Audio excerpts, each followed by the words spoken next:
morning, I'm Laura Lee. And I'm Dan Wolf. Thanks for joining us. In a couple weeks, recycling will be a lot tougher for folks in one Iron Range community. Northern News Now's Jack Wiedner visited Virginia to learn why the city is cutting its curbside recycling program and what people can do once it's gone.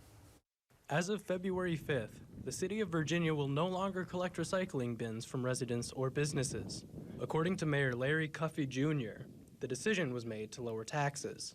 Well, it started with the levy. Back in October, the city of Virginia was projecting a 21% tax increase for residents due to things like increased labor costs and city facilities operating at a loss. Bottom line is we had to make some cuts, and recycling is one of the victims, I would say. Overall, it'll save the city $400,000 this year with additional annual savings. That, along with other cuts citywide, brought the tax hike down to just 4%. I know there's a lot of angst among the community about that, and we all recognize that. But we had to cut someplace, and that was where we decided to cut.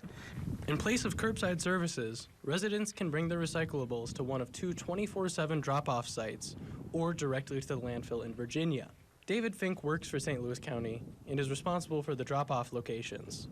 He says one of the consequences is that the sites aren't monitored. These 24/7 operations, it's actually, open to the public to throw whatever they want in there. But Fink remains hopeful that people will continue good recycling habits.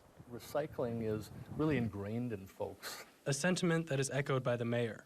Those people who recycle now will continue to recycle. Those people who haven't recycled will not recycle. In Virginia, Jack Wiedner, Northern News Now. We talked to multiple Virginia business owners. Many voiced their frustration, but were unwilling to speak on camera. One bar owner said that they plan to throw their recycling now in the trash, as they won't be able to keep up with recycling drop-offs. And by the way, according to the state legislature's website, Minnesota law requires that residents have the opportunity to recycle, which is still the case in Virginia. They'll have the drop-off sites there, and cardboard-only collection will still be available. And businesses in the Twin Cities metro are required to recycle. There's no such requirement in the Northland.